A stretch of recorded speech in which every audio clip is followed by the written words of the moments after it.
the results, the outcome. Our feelings are electromagnetic charges of energy, and they set off our thoughts, or maybe our thoughts, they're set off by our thoughts. So we have a thought, and then we have a feeling, right? Feeling follows thought. And what we're thinking about and what we're talking about to ourselves is what we're vibrating. And what we're vibrating is attracting to us. We're magnetized to what we're thinking, what we're feeling, and what we're talking about in our lives. So when we get into that feeling good place and stay there most of the time. I love how God makes it easy for us. Spirit makes it easy for us. We get into that good feeling place and we stay there most of the time, right? We have jobs, we have children, we have things to do, we have shopping, we have, dinners to cook. If we stay there most of the time, then we find ourselves in tune with Spirit, and our consciousness becomes aligned with the good that we're feeling and thinking, and abracadabra, abracadabra. I lost my train of thought right there. Feeling good, put ourselves in tune with it. It's important. Oh, I know. You know that song, Our Thoughts Are Prayers, and we are always praying. Our thoughts are prayers, and we are always praying. Our thoughts are prayers. Think about what you are saying. It's, how's it go? Keep a higher consciousness. A state of peacefulness, and know that every thought becomes, love is always there, and every thought becomes a prayer. Yay, let's give her a hand. Yeah. So, you get into that good feeling place, and you think, and you stay there as much as you can. And then you move about knowing that every thought is a prayer. You just kind of move in the rhythm and in the life and in the flow and in the energy of that experience.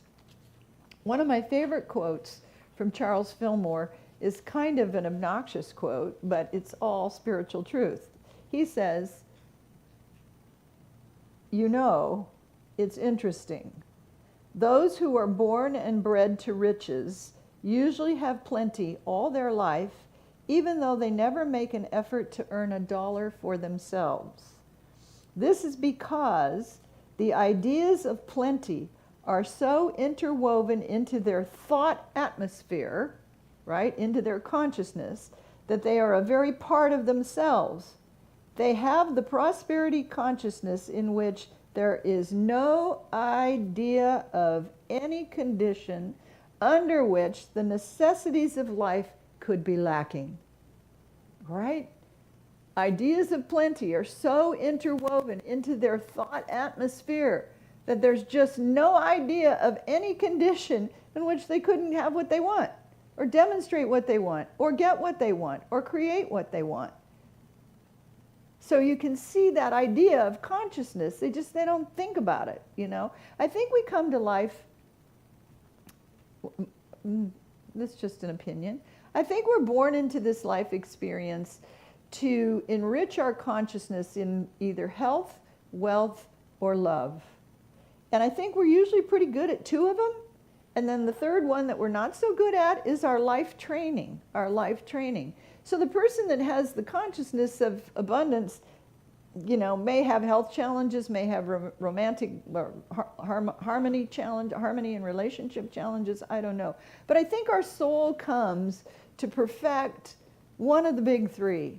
And you can look at your own life and you can think about, I'm really good at prosperity, and I'm really good at health, but my relationships suck, And so that's a clue from God saying, okay, this is the area where your consciousness, we want to grow your consciousness this lifetime.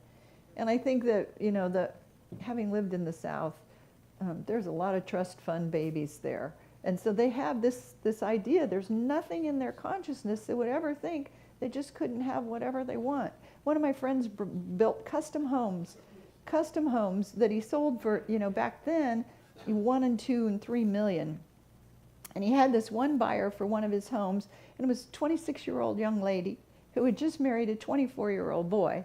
And they and my builder friend was complaining because she wanted the bedrooms pink and blue for nurseries and colors, and he was into this the latest styles of architecture and design. And he says, it's her money. She can do what she wants. If she wants a pink and blue bedrooms. But he said the 24-year-old boy that married her, he says he has no idea what he's just stepped into, because he's stepped into her trust fund, and Dad has the money, and it rolls around where there's just no idea that I'm 26 years old and I couldn't buy this $2 million home and move in.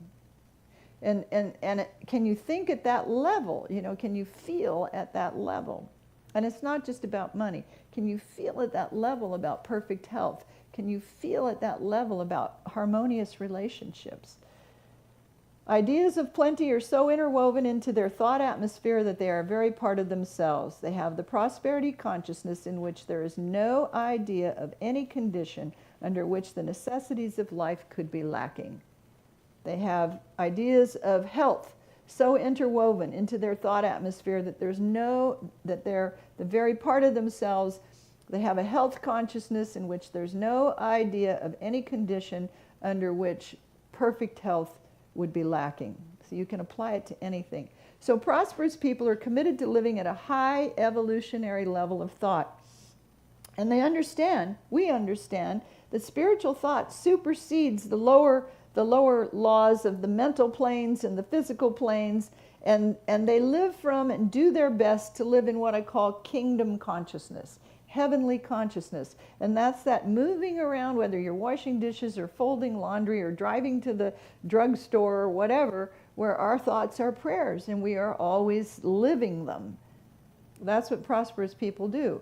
I'm reminded of my friend Richard, who years ago now, Richard is about 5'9", blonde hair, thin build, weighs about 145 pounds, but it wasn't always that way. For most of his life, he weighed 400 pounds or more. He was very, very heavy. And his story is truly inspiring because he said he grew up, he grew and lived in a consciousness of a 400-pound man. He just saw himself as that. That's just what he, over time, had grown up in him, and he grew up into it, I guess you could say. But it wasn't always that way. There was another voice in him that said, Richard, this isn't the truth of who you are. This is not the truth of who you are. And he'd done all the typical cycles of diet, lose, regain, through the years. But just one day, and he was part of Unity in Overland Park, Kansas, one day just something shifted in him, and he caught the inner vision of himself, and he caught the inner voice that was saying, this is not the truth of who you are.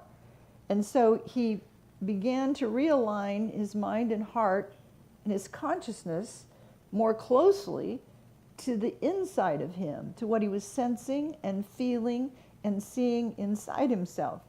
And I don't remember how long it took him, but he lost 250 pounds and has stayed at 145 pounds now. The more important part of his story is that he says he is absolutely not that 400-pound man any longer. He is not that man. And he's not that man, and the effects of that man's consciousness, he says, are nowhere to be found in him. Not in his words, not in his actions, not in his habits, not in his practices, not in his body, not in any part of him. Did he shift or change the outer circumstances? He would tell you that he ate normally. He ate normally. He didn't follow any diet programs. He didn't take any medications. He didn't have any surgeries. What he emphasizes is that he could have stayed on the man-made cycle of cause and effect, gain and lose, whatever all of that was.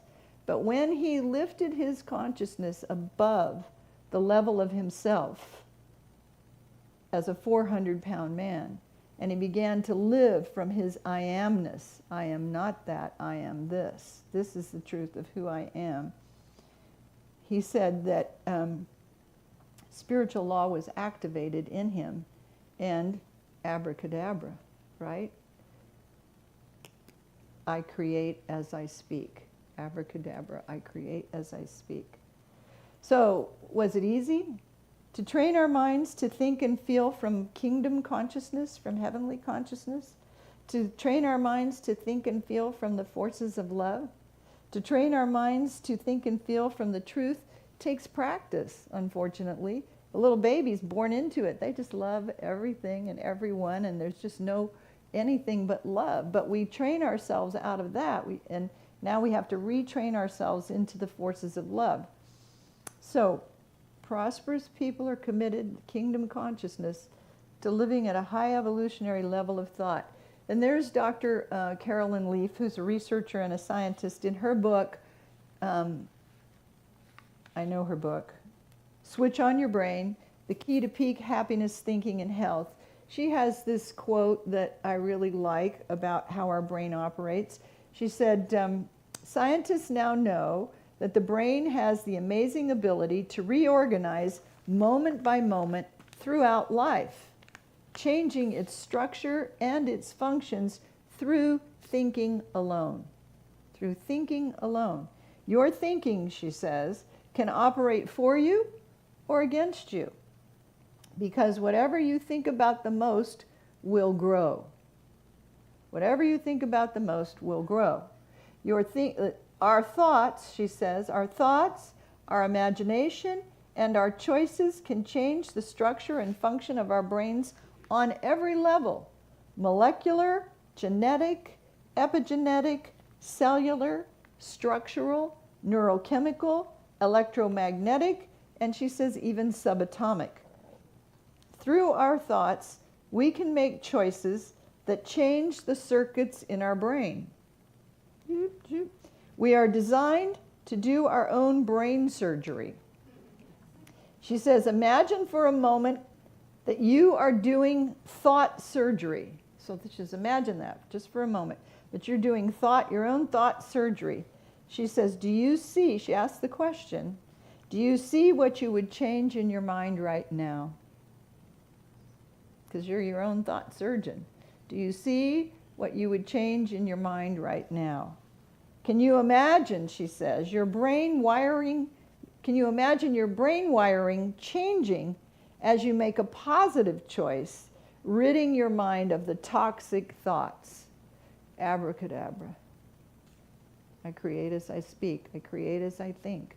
I think my world and my circumstances into being.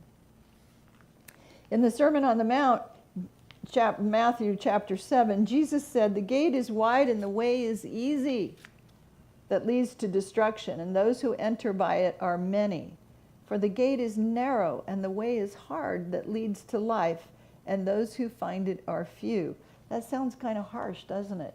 But I think Jesus is pointing out it's easy to follow the popular way, but the gate to life is narrow because a larger life requires us to take charge of our thinking and to take charge of our cherished excuses and our cherished limitations and our cherished, this is the way it's always been, the cherished, I'm too old to make any changes, I can't do that anymore. The larger life requires us to take charge of our thinking. And he says, the wide gate, many choose it, but this narrow gate, this focus, that you have dominion of your life, that you have the Spirit of God within you takes dominion of your life. That way leads to happiness. Second point, first point, thinking from kingdom consciousness to create prosperity. Second thing is prosperous people believe in the law of mental equivalence. And those are big words. It's that all creation in our life moves from idea into form. That in divine mind, an idea drops in or comes up out of you. It's omnidirectional. Wherever it comes from, you have a hunch, a thought, a dream, an inspiration, whatever. And then you work it, and it comes into physical reality, comes into form in your life. All creation moves from idea to form. And so your manifestation is going to be equivalent to your expectation, equivalent to the thoughts that you're thinking. I remember when my friend Hal, I've shared this with you before, he took me for a ride in his brand new Rolls Royce, brand new. Did you know there's 11 different kinds of woods appointed in that? and that the leather is like so plush you just kind of sink in, and that there's Bose surround sound in it, so when the windows roll up and the sound is on and you're in this lap of luxury leather and the cherry woods and all this stuff, and you're driving along, can you say new car smell? I mean, and so we're riding along, and I said to Hal, I said, how is it that you got this Rolls Royce? 2 profound answers, 2 that have stayed with me my whole life. He said, Cherie, if you want to have a Rolls Royce, you must first have a Rolls Royce consciousness. Huh? It's done for us as we, whatever you're thinking about, whatever you're feeling, you're vibrating and you're attracting. If you want a Rolls Royce, you must first have a Rolls Royce consciousness. If you want a health of body, you must first have a health of body consciousness. If you want a beautiful love relationship, you must first have that in your consciousness. And then he said, the second thing that sticks with unity and all of us so much is up here on the screen. Wealth of consciousness expresses itself in wealth of manifestation. If you have a wealthy consciousness, it's going to show up as wealth in your life everywhere. It goes back to those born and bred to riches. They have such a consciousness of wealth that it just flows everywhere in their life. Can you see it? I mean, can you see the point I'm making today? Life is consciousness. This is, what's his name, Mark Victor Hansen from Chicken Soup for the Soul. And his quote, I don't know that you can see it there, I have to move closer. This is an absolute law. You've got to be rich inside to become and remain rich outside. Become rich inside, and your mental equivalent will manifest in your experience. Again, Cherie, if you want a Rolls Royce, you have to first have a Rolls Royce consciousness. I have no desire for a Rolls Royce. I don't think about having one. Stop. I don't want to create one here today, being in the flow. There are other things that are more important to me. All right, so you get that. If you want a Rolls, wealth of consciousness expresses itself in wealth of manifestation, abracadabra. There's that ancient Aramaic word. Prosperous people understand your good is yours by right of consciousness. They could tell you they could give it all up tomorrow and they would have it back just as quickly. Why?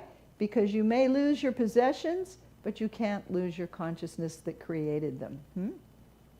You can't. You live at this level of life because this is your consciousness. You can't go down here. When you were in the first grade, you learned first grade things. When you're in the 4th grade, you don't go back to just first grade level, do you? You pull forward first grade, 2nd grade, 3rd grade, and you move forward. When you're out of elementary school, you go to high school. When you're out of high school, you go out into the world, or you go on to college. You never go backwards in your accumulation of thought and consciousness. So everything that's in your life is there as a reflection of what you're holding in consciousness. And if you lost it all, you could have it all back tomorrow. Some things you wouldn't want back, right? You'd be glad they're gone. But you can have it all back tomorrow because you have the same consciousness that created it the first time. The first time. So a spiritual practice in the law of mental equivalence is in your prayer time to take your mind out beyond what you can believe is possible for your life and stay there and dream it and think it and feel it. Get into that feeling place. It's like holding a muscle in a tight stretch that at first might feel uncomfortable, but the longer you stay there, the muscle begins to relax and to accommodate the stretch. When you're building your consciousness, expanding your consciousness, take it out beyond what you can believe is possible, and then just rest in that presence of God and allow things to expand within you. By the same token, if the mental equivalent you're holding says, I can only have as much money as I need, or it's not okay for me to have more than I need, you might be able to generate more income, but you'll also generate more needs. Because what are you speaking? Abracadabra. I can only have as much as I need. I may be able to have more, but I don't deserve it, or whatever all those words are. More money might flow to you, but your car might break down. If I can only have as much money as I need, You might create more money, but your car will break down, need an expensive repair, and you'll need the money for the repair. Your dog will get sick, go to the vet, need an expensive treatment, and the money flows out the door. Any extra money that comes to you will be used for what? Needs. I can only have as much money as I need. I can only have as much health because of my age. I can only have relationships because I'm terrible at relationships and that just doesn't work out for me. Whatever you're speaking, abracadabra, you're creating. I had a conversation with my friend Sheila, and she said she was in a prosperity class and she was writing all of her affirmations, and she said, my goal in life is to be debt-free. Sounds good, right?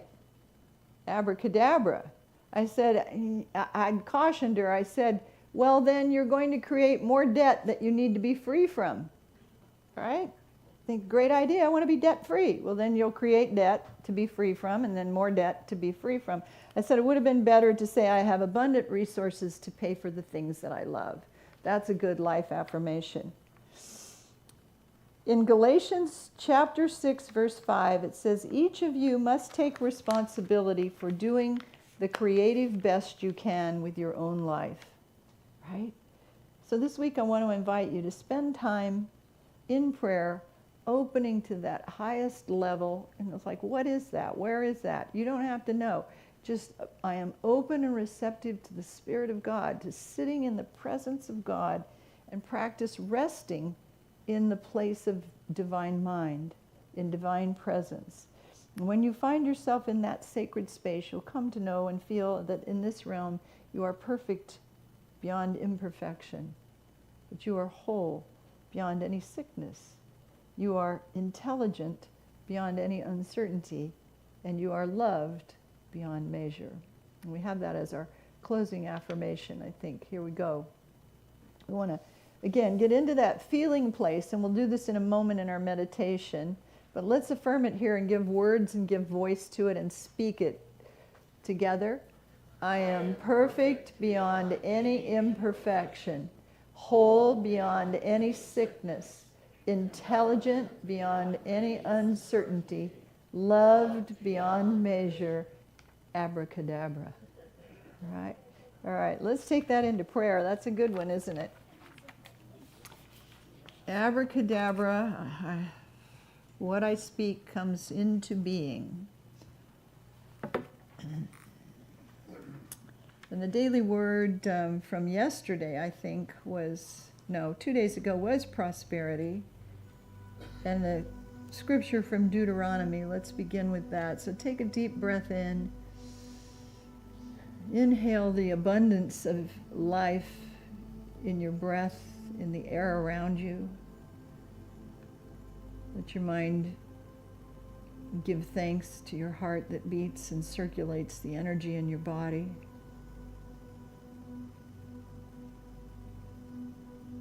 And the Lord your God will make you abundantly prosperous in all your undertakings. That's Deuteronomy. Prosperity is mine.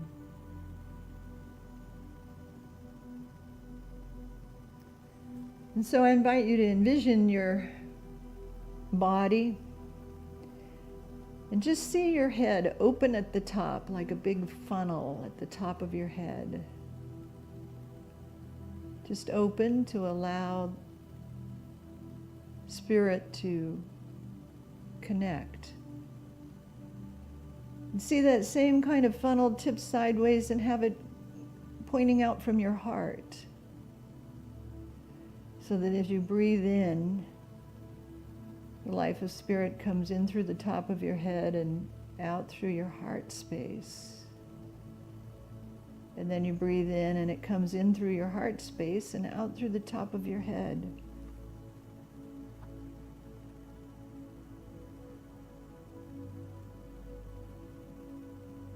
Resting in that presence, I am centered in God, and God is centered in me.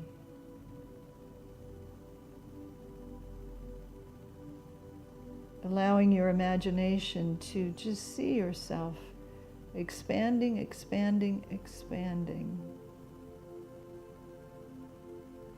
Let the walls of your skin that contain you dissolve away and you become one with the universe.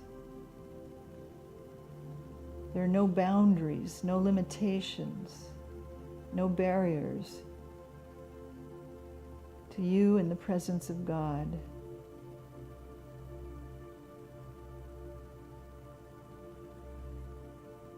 Gently, gently, you merge with this presence.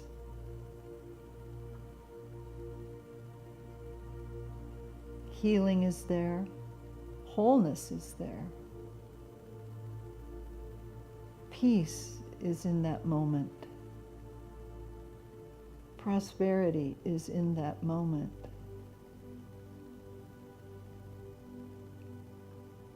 And you can feel your consciousness, your inner awareness expanding into the greater and greater measure.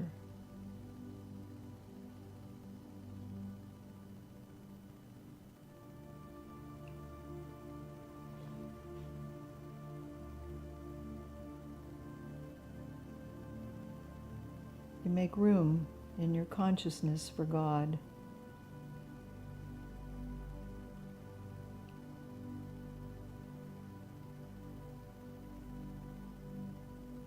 From this sacred space, it's your opportunity to knock on the door of infinite consciousness. Trusting all of your concerns to this infinite intelligence, this eternal love, this light that guides you.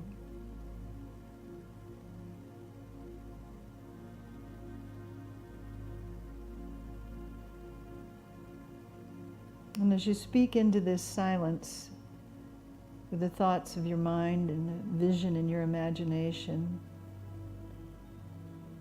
just silently inside yourself, speak any concern that you want to see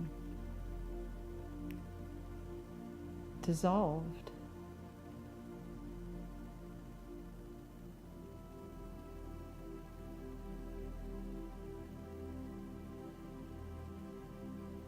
And then listen. Listen inside yourself for what the Spirit of God within you would say in response. Maybe it would just be a feeling, no words at all. Maybe there'd be clarity about a decision.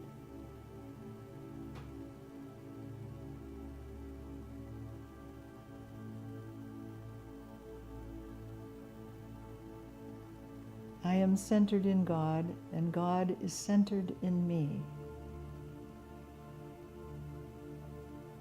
Expanding you, enriching you, enlivening you.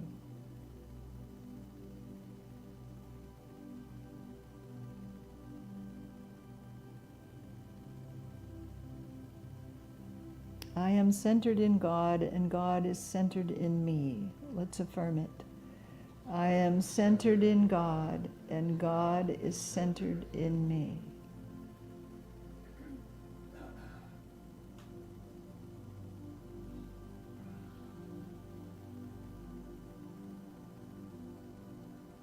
And then for a moment in the silence, we just let ourselves be infused. That we step into the stream of divine mind. And as you wade in there, just allow. We don't have to do anything, be anything, think anything. Just be in the presence.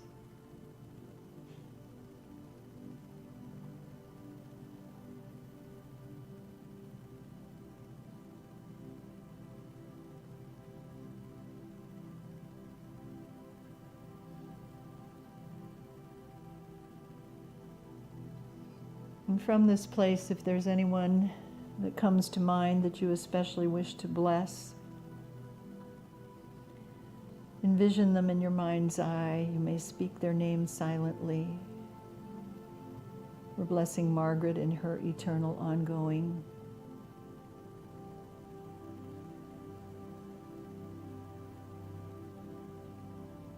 And just give thanks for the sacred trust of prayer.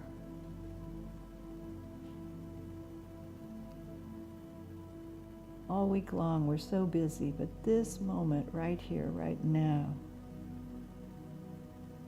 belongs to God.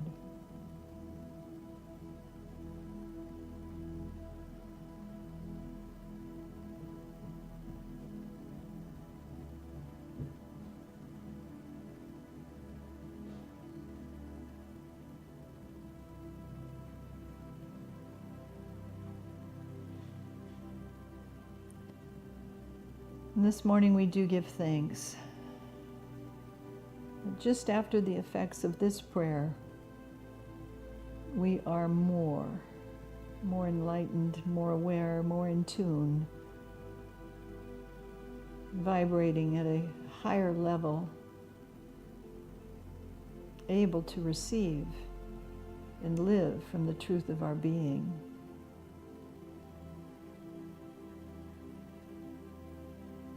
And knowing with the word in Deuteronomy, and the Lord your God will make you abundantly prosperous in all your undertakings. And for this we are grateful. And we say, thank you, God. Thank you, God. Amen.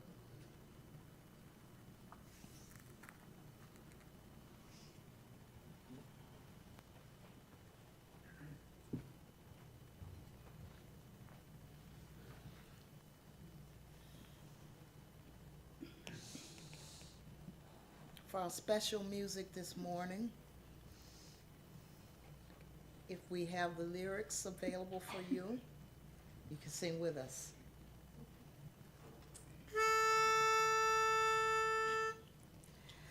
God is my source.